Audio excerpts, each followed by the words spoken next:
I got so much motherfucking design on right now. Break it down, bring it back, make it clap. I got 3 old thoughts, new block, where that thing. Bitches on my line, and you know.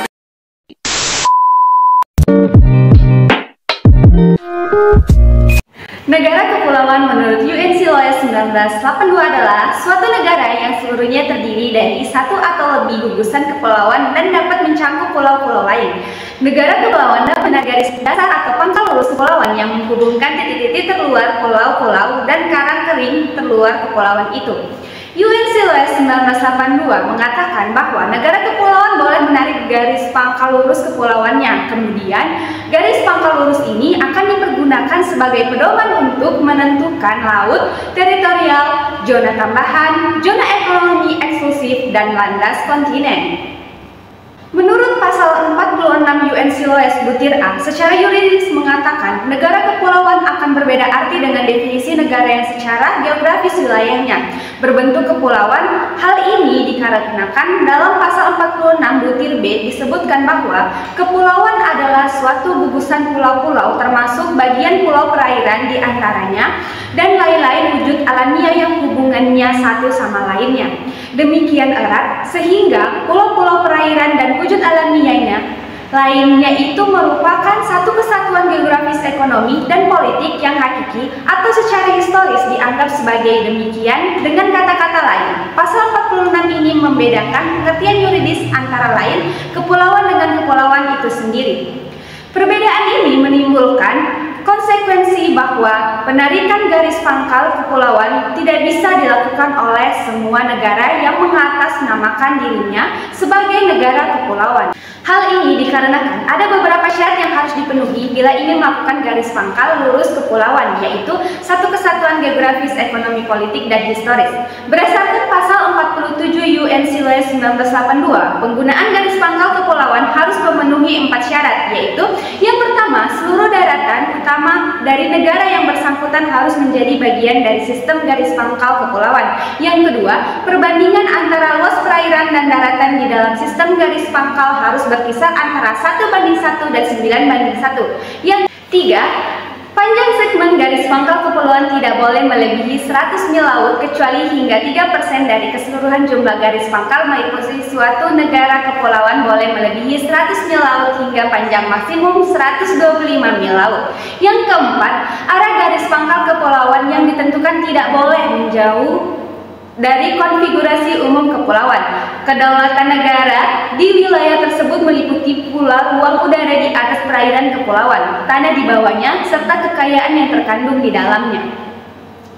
Di dalam perairan kepulauan, negara kepulauan dapat menarik garis-garis penutup untuk keperluan penetapan batas perairan pedalamannya bagi mulut sungai, teluk, pelabuhan. Selanjutnya, dalam pasal 48 juga diatur bahwa ketentuan dalam pasal 47 merupakan garis pangkal untuk pengukuran lebar laut, teritorial, zona tambahan, zona ekonomi eksklusif, dan landas kontinen bagi suatu negara kepulauan. Dengan kata lain, pasal 48 mengukuhkan bahwa pada suatu negara kepulauan, garis-garis pangkal lurus kepulauan mempunyai fungsi yang sama dengan garis-garis pangkal lain yang diakui oleh UNCLOS 1982, seperti garis-garis pangkal biasa dan garis-garis pangkal lurus. Beberapa aturan yang telah dijelaskan jelas bahwa Indonesia yang berstatus sebagai negara kepulauan akan diuntukkan karena dapat menggunakan kelebihan-kelebihan yang dimiliki cara penarikan garis-garis pangkal kepulauan.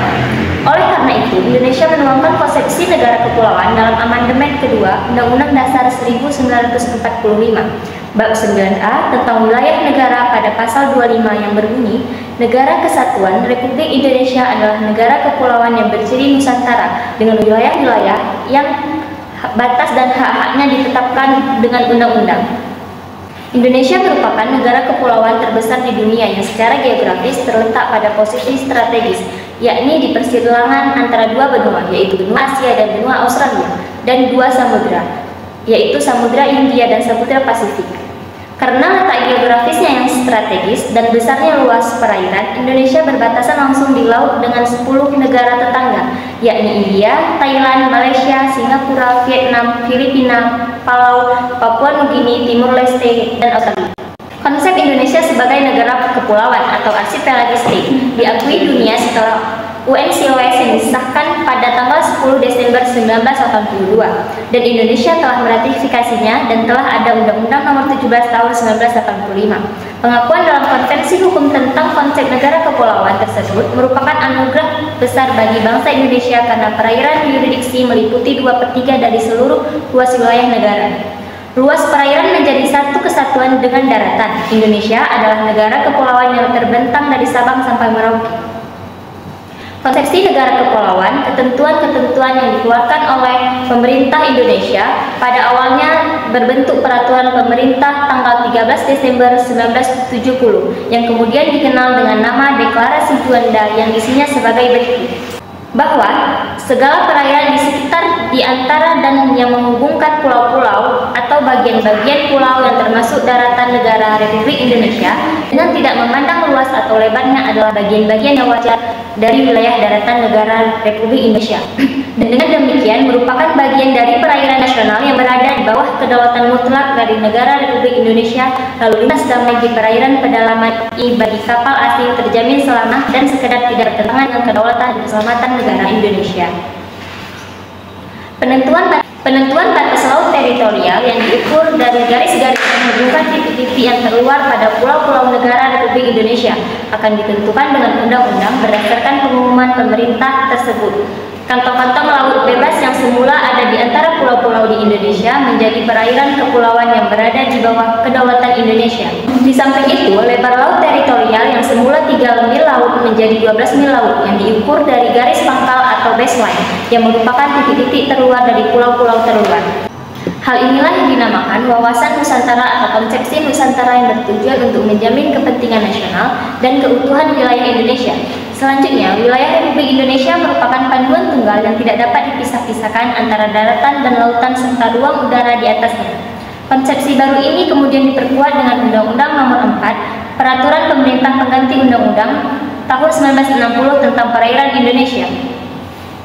Berdasarkan ketentuan hukum yang baru ini, seluruh kepulauan dan perairan Indonesia merupakan suatu kesatuan, yaitu dasar laut, tanah di bawahnya, udara di atasnya, seluruh kekayaan alam berada di bawah kedaulatan negara Indonesia. Konsepsi baru ini kemudian diperkuat dengan Undang-Undang Nomor 4 Peraturan Pemerintah Pengganti Undang-Undang Tahun 1960 yang kemudian dilengkapi dengan Peraturan Pemerintah Nomor 8 Tahun 1962 tentang lalu lintas damai kendaraan air asing dalam perairan Indonesia dan Keputusan Presiden Republik Indonesia Nomor 16 Tahun 1971 tentang pemberian izin berlayar bagi setiap segala kendaraan air asing dalam wilayah perairan Indonesia. Hak lintas damai dilakukan sesuai dengan ketentuan Bab 2 Bagian 3 UNCLOS 1982. Negara kepulauan dapat menangguhkan sementara lintas damai kapal asing apabila penangguhan demikian sangat diperlukan untuk melindungi keamanan. Penangguhan tersebut dilakukan tanpa diskriminasi formal maupun diskriminasi nyata.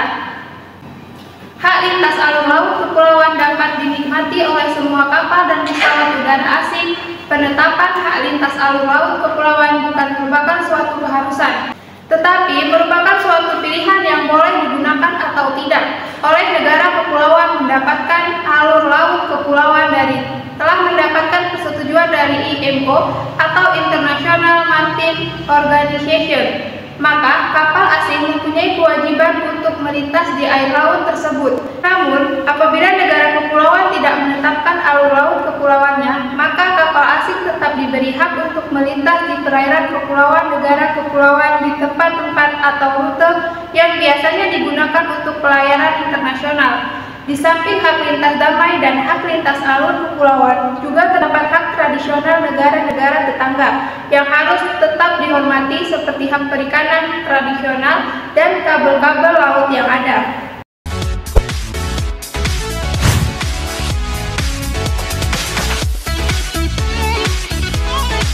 Kepulauan yang ditentukan oleh tidak boleh menjauh Garis-garis pangkal kepulauan. Oleh karena itu negara salah kayak gitu weh. Di situ. Peraturan pemerintah Besar bagi bangsa Indonesia karena perairan yurisdiksi meliputi 2/3 dari seluruh luas wilayah negara. luas perairan menjadi salah satu kesatuan dengan daratan. Guys, jadi kan kami hari ini lagi syuting. Kira-kira